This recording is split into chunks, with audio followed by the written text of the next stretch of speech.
جو یا تو دنیا میں کانٹے دار کا ذکر ہے یا آخرت میں جہنم کا ایندھن ہے۔ اب کہا جاتا ہے کہ ایک بار وہ غصے میں نبی کریم صلی اللہ علیہ وسلم کو برا بھلا کہنے کے لیے کعبہ میں آئی، مگر اللہ نے معجزانہ طور پر اس کی آنکھوں پر پردہ ڈال دیا اور وہ آپ صلی اللہ علیہ وسلم کو تلاش کرتی رہی مگر دیکھ نہ سکی اور اپنے غصے میں ہی واپس چلی گئی۔ اب اس کا وظیفہ جو میں آپ سے ذکر کرنا چاہ رہی تھی کہ سورہ لہب کا، اس کو نوٹ آؤٹ کر لیجئے کہ کس طرح سے آپ نے کرنا ہے اپنے دشمن کے حوالے سے، جو آپ کا دشمن بھی اسی طرح سے ذلیل و رسوا ہو جس طرح سے اللہ نے ابو لہب کو ذلیل و رسوا کیا۔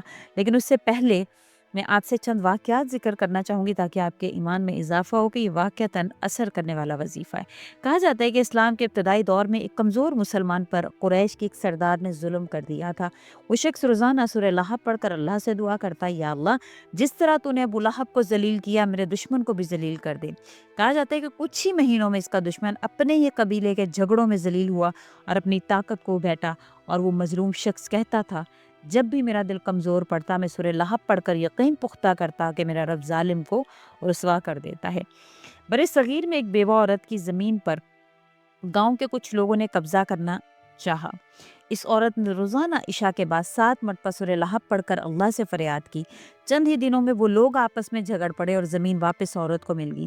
اس عورت نے کہا کہ مجھے لگا جیسے سورہ لہب میرے لیے دشمنوں کے خلاف ایک ڈھال بن گئی ہے، اللہ میری مدد ضرور کرے گا۔ کراچی کے ایک دکاندار کو ایک حاسد شخص بار بار نقصان پہنچانے کی کوشش کرتا تھا۔ کسی بزرگ نے اسے بتایا کہ فجر کے بعد سورہ لہب 3 مرتبہ پڑھ کر دعا کرے۔ چند ہفتوں میں وہ حاسد شخص خود کاروبار میں نقصان کا شکار ہوا اور دکاندار کو سکون مل گیا۔ مدینہ منورہ کے ایک عالم دین نے بتایا کہ جب بھی ان کے شاگرد کسی طاقتور مخالف سے ڈرتے، وہ انہیں سورہ لہب پڑھنے کا مشورہ دیتے تاکہ وہ یاد رکھیں کہ طاقتور سے طاقتور دشمن بھی اللہ کے سامنے کچھ نہیں۔ کئی شاگردوں نے بتایا کہ اس نے انہیں حوصلہ اور دل کا سکون فراہم کیا۔ یہ واقعات صرف بتانے کے لیے نہیں ہے بلکہ سورہ لہب ہمیں اللہ پر بھروسہ، صبر اور ظالم کے انجام پر یقین سکھاتی ہے۔ اصل مدد اللہ کی طرف سے آتی ہے اور یہ سورہ ہمیں یقین دلاتی ہے۔ ایک نوجوان پر جھوٹا الزام لگا کر اسے قید کر دیا گیا تھا۔ جیل میں ایک پرانے قیدی نے اسے بتایا کہ رات کو تہجد کے وقت سورہ لہب 11 مرتبہ پڑھ کر اللہ سے فریاد کیا کرو۔ چند ہفتوں بعد اصل مجرم پکڑا گیا اور نوجوان کو عزت کے ساتھ رہا کر دیا گیا، اور وہ کہتا تھا، سورہ لہب مجھے یہ یقین دلاتی ہے کہ ظالم ہمیشہ ہارتا ہے۔ لاہور کے خاندان میں زمین کے جھگڑے پر رشتہ دار ایک دوسرے کے سخت مخالف ہو گئے۔ خاندان کی ایک نیک عورت نے 40 دن تک روزانہ سورہ لہب 7 مرتبہ پڑھ کر دعا کی، یا اللہ حق والے کو حق دلا، باطل کو ختم کر دے۔ 40ویں دن فیصلہ ان کے حق میں ہوا اور مخالف خود شرمندہ ہو کر معافی مانگنے لگا۔ اسی طرح ایک کسان کا واقعہ ذکر کیا جاتا ہے کہ ایک کسان کے کھیت میں بار بار کوئی رات کے وقت نقصان کرتا تھا۔ کسان نے فجر کے بعد سورہ لہب اور سورہ فلق ملا کر پڑھنا شروع کر دی۔ کچھ دن بعد پتہ چلا کہ نقصان کرنے والا شخص بیمار ہو کر کھیتوں میں آنے کے قابل ہی نہیں رہا۔ کسان نے کہا، یہ اللہ کی طرف سے بدلہ ہے، میں نے صرف اپنے دفاع کے لیے اللہ سے دعا کی تھی۔ جب مکہ میں یہ سورہ نازل ہوئی تو مسلمانوں کا حوصلہ بڑھ گیا۔ وہ جان گئے کہ اللہ نے خود ابو لہب کے انجام کا اعلان کر دیا ہے، چاہے وہ کتنا ہی طاقتور کیوں نہ ہو۔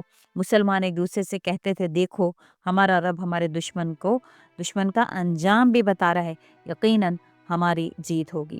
اسی طرح ایک عورت کے حوالے سے کہا جاتا ہے کہ اس کا شوہر اس کو سخت مارتا تھا، ستاتا تھا۔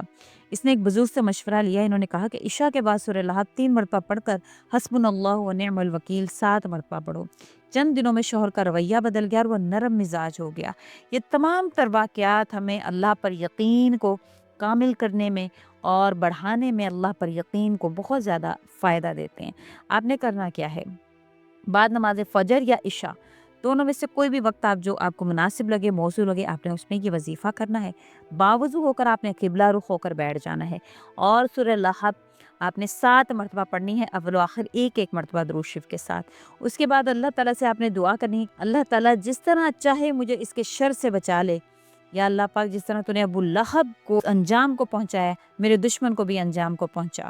اور آخر میں آپ نے 3 مرتبہ سورہ فلق اور سورہ والناس پڑھ کر اپنے اوپر بھی دم کرنا ہے۔ سورہ فلق سورہ والناس سے یہ ہوگا کہ آپ کی جو ہے نا حصار ہو جائے گا، آپ کے اوپر حفاظت ہو جائے گی اس چیز کی۔ لہب کا جو وظیفہ ہے وہ دشمن کے لیے کرنا ہے، سورہ فلق سورہ والناس آپ نے اپنے اوپر پڑھنی ہے۔